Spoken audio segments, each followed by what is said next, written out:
그 온비도금의 42번째 공과금보다 후순위로 건재당이 설정이 되고 그 다음에 조세채권이 있을 때 이렇게 순위가 서로 물구물 그런 관계죠. 이런 경우 순환 흡수배당하는 방법에 대해서 알아보겠습니다.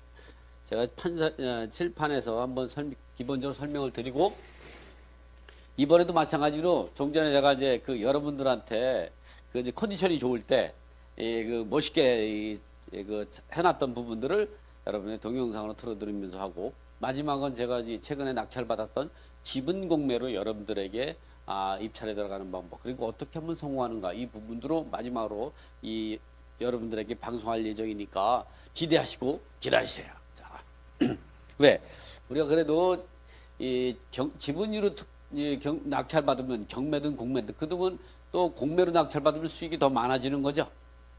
자, 이번에는 지금과 같이 이제 보면 순환 흡수 배당하는 방법에서 순위가 상호 모순 관계에서 하는 사례를 우리가 두 사례를 갖다가 우리 한번 좀 공부를 했고요.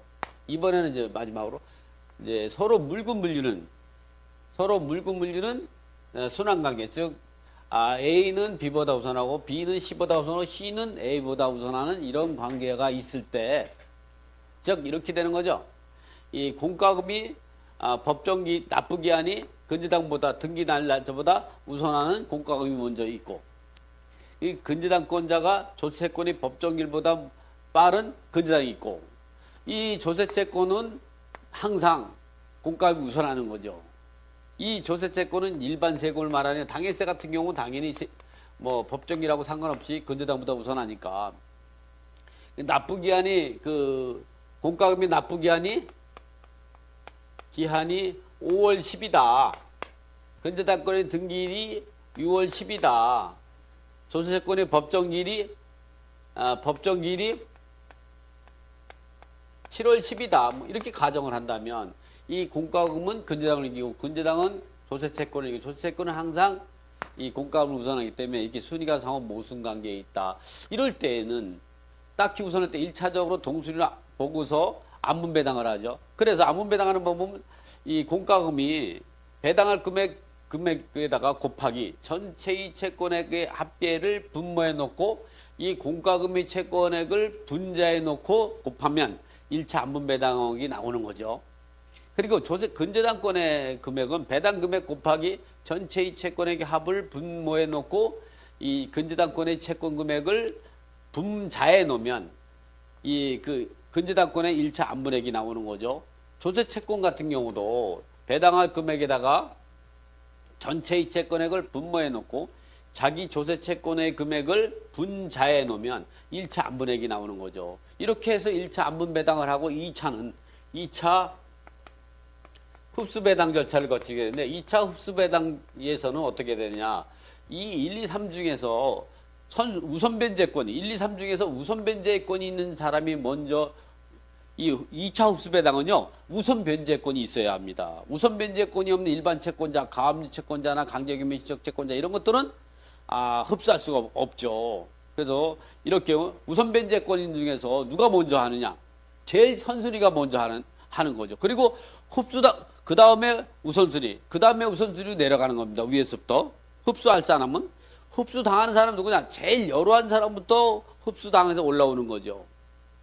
그런데 여기서 딱 보면 1, 2, 3 중에는 서로 공과금은 건재당을 이기고 건재당은 조세를 이기고 조세채권은 공과금이기 때문에 딱히 선순위가 없죠. 이럴 때에는 어떤 채권을 먼저 하더라도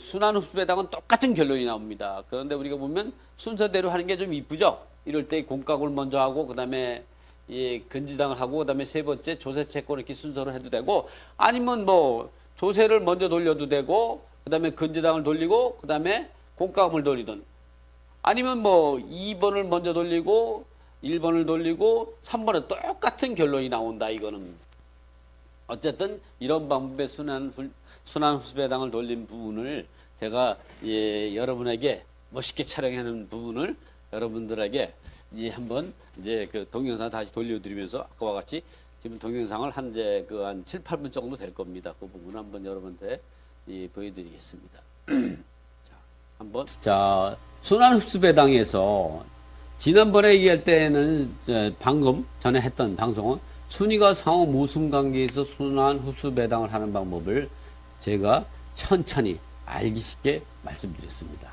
그런데 잘 이해가 안 가신다고요? 그런 경우라면 다시 녹화를 보고 이 방송을 들으시면 이해가, 어쨌든 여러분은 이 산을 넘어야 되는 산입니다. 이 순환흡수배당이라는 방법을 넘지 못하고 경매나 공매로 성공할 수가 없죠. 자, 이번에는 제2탄 순환관계, 서로 물고 물리는 순환관계에서, 즉 A는 B보다 우선하고 B는 C보다 우선하고 C는 A보다 우선한 이런 순환관계에서 순환흡수배당하는 방법에 대해서 좀 알아보도록 하겠습니다.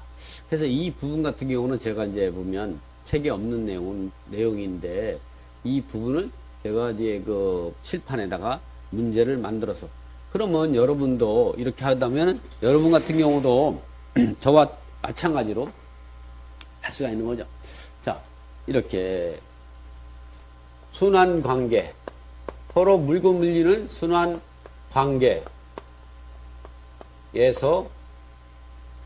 흡수배당, 순환흡수배당, 정확하게 용 써주는 게 있죠. 순환흡수배당 배당 방법. 이런 경우는 A는 B보다 우선하고 B는 C보다 우선하고 C는 A인 관계에서 서로 물고 물리는 거예요. A는 B를 물고 B는 C를 물고 C는 A를 물고 A는 또 이제 B를 물고 서로 잘났다고 서로 물고 이런 거 하기 위해서 딱히 우선순위가 없을 때는 전체를 동순위를 보고 순환흡수배당이 됩니다. 그래서 이런 경우를 보면 처음에 이제 보면 공과금이 있고, 공과금 채권액이 납부기한이 그제도 빠른 공급 채권이 예를 들어서 3천만 원이다. 채권액이 3천만 원이다. 그리고 이 공과금의 납부기한보다 늦은 근저당이 이 납부기한이 5월 10일, 근저당 등기 날짜는 언제냐? 6월 10이고, 그리고 세금의 법정기일이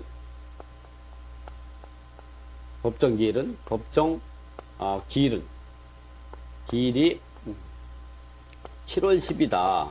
채권액은 근저당권이 7천만 원, 세금은 5천만 원일 때 이 공과금은 근저당을 이기고 근저당은 세금을 이기고 세금은 공과금을 우선하죠. 항상 이 공과금과 세금하고는 조세채권이 항상 우선한다고 그랬죠.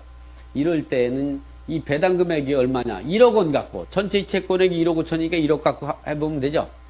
배당 금액은 1억 원이다. 그러면 1차 안분배당, 1차 안분배당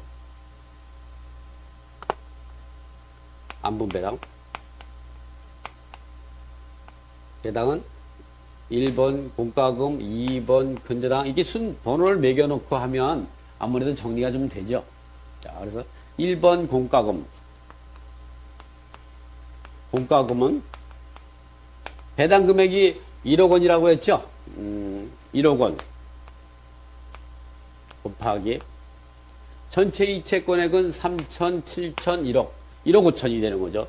1억 5천만 원. 공과금 채권액은 3천만 원.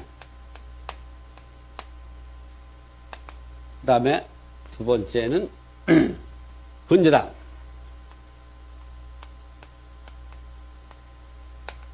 1억 원 곱하기 1억 5천분의 7천만 원이 되는 거죠.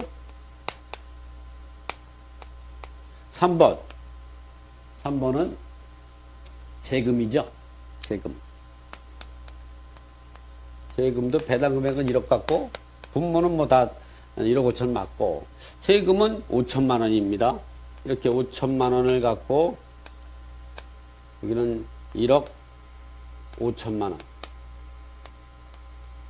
안분배당을 해보면 이건 교재에 없는 내용입니다. 제가 즉흥적으로 만든 거거든요. 3천 나누기 1억 5천 곱하기 1억 원이면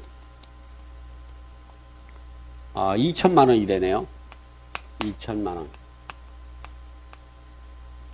또 7천 나누기 1억 5천 곱하기 1억이면 4,666만 6,666.66이 나오네요. 그리고 5천 나누기 1억 5천 곱하기 1억 원이면 그런 경우는 3,333만 3,333.33이니까 이 하나가 부족하죠. 이 소수점이 높은 6을 올리면서 7로 해서 맞추죠. 이 7로 되는 겁니다. 7원, 원 이렇게 되죠. 이렇게 해서 1차 안분배당액이 끝난 거죠. 그러면 2차 흡수배당은 어떻게 하는가? 배당은 우선 변제권 중에서 제일 선순위가 우선하고 흡수할 때는 제일 여러 사람이 흡수하는데 여기서 보면은 딱히 선순위가 없습니다. 그래서 이런 경우는 공과금은 근저당을 이기고 근저당은 세금을 이기고 세금은 공과금을 이기고 이렇기 때문에 누가 우선할 수 없기 때문에 어떤 걸 먼저 순환을 돌려도 상관없습니다. 똑같으면 뭐 공과금을 먼저 해도 되고 근저당을 먼저 해도 되고 꼭 결론은 똑같이 나와요. 그래서 순서대로 보기 좋은 떡이 맛있다 그랬죠.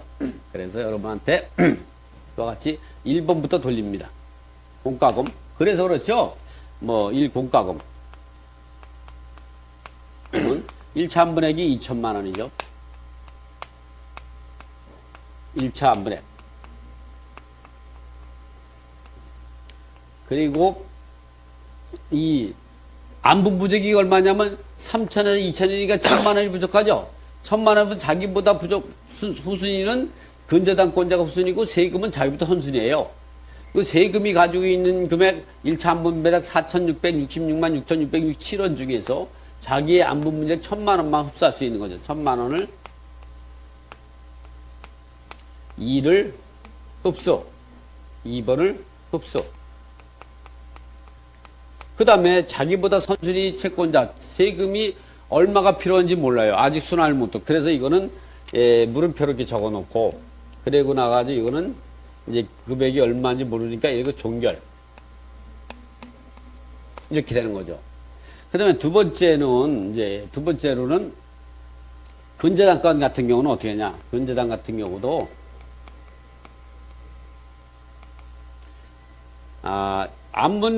이제 1차 안분배당 받은 것이 4,666만 6,667원입니다. 요게 1차 안분액. 안분 부족액이 얼마냐. 근데 자기보다 선순위 공과금 채권자에게 흡수당한 게 있죠. 흡수당한 게 얼마가 흡수당했느냐. 자기보다 선순위인 게 1천만 원 흡수당했어요. 1천만 원을 빼줘야죠. 이렇게 선순위 채권자한테 흡수당한 걸 또다시 흡수하면 이중배당이 된다서 절대 해서는 안 되는 거죠. 그래서 1천만 원은 이 뺏긴 건 뺏긴 거고, 그거 빼고 재고 나머지에서 이제 안분 부족한 본래의 채권에서 흡수하면 되는 거죠. 그래서 요거는 이제 흡수당한 거죠. 그리고 자기보다 후순위 채권자에 흡수할 때는 본래의 채권에서 이걸 빼면은 7천만 원에서 마이너스 4,666만 6,667원을 빼면은 2,333만 3,333원이 부족합니다. 그런데 자기보다 후순위 채권자가 3,300을 가지고 충분하죠? 이거를 누구를 흡수하냐? 3을 흡수하게 되는 거죠. 그래서 이 근저당권자는 종결이 이루어지죠. 그래서 계산해 보면 얼마냐? 이거랑 요거랑 값 치면 얼마나 7천만 원입니다. 이거 뭐 더하기 다시 할 필요 없겠죠? 7천만 원이죠. 7천만 원. 여기다가 1천만 원을 빼니까 6천만 원이 되는 거죠. 6천만 원으로 해가지고 종결이 배당이 종결됩니다. 그래서 근저당권자는 6천만 원을 배당이 종결되는 거죠. 그 다음에 누구냐? 그 다음에 2차 안분 배당에서 그 다음에 할 사람이 누구냐? 3번이 순환 돌려야지. 3번 마지막으로 여기는 3번 3세금은 1차 안분 배당 받은 것이 얼마냐면 요 3,333만 3,333원입니다. 3,333만 3,333원. 요게 1차 안분액. 자기보다 선순위 채권자한테 근저당권대 흡수된 게 1,000만 원, 이제, 2,300이죠? 2,333만 3,333원을 누구한테 흡수당했냐? 2번 근저당권에게 흡당. 그 자기보다 후순위 채권자한테 흡수할 수 있는 금액이 얼마냐? 본래 이 채권액이 요거니까 5천에서 마이너스 요거 333을 빼면은 1666만 6,667원을 흡수해야죠. 이건 누구 흡수하냐? 1번 1을 공부해야지. 1을 흡수. 그래서 이게 금액이 2천이니까 충분하죠. 그래서 이 사람은 어떻게 했냐? 세금은 3,333만 3,333원에서 마이너스 2,333만 3,333원을 빼고 그러면 1,000만 원입니다. 거기다가 1,600을 플러스 하니까 2,666만 6,667원으로 종결이 되는 거죠. 종결되는 겁니다. 세금. 그 다음에 근저당권도 종결됐죠. 공과금은 어떻게 했어요? 공과금을 흡수한 금액이 얼마냐면 1,666만 667원이니까 여기다가 물음표를 지우고 1,666만 6,667원 요거를 누구를 한테 흡수당했냐면 3번에게 흡수당함, 흡당. 이걸 지우면 요걸 빼면 되죠. 그러면 이 금액이 3천에다가 요걸 빼면은 3천만 원에다가 마이너스 1,666만 6,667원을 빼면은 얼마가 나오냐면 이 사람은 1,333만 3,333원으로 종결되는 거. 이렇게 해서 공과금이 1,333만 3,333원. 이 근저당권은 6천만 원. 그리고 세금은 2,666만 6,667원으로 순환 흡수배당이 종결되는 거. 쉽죠?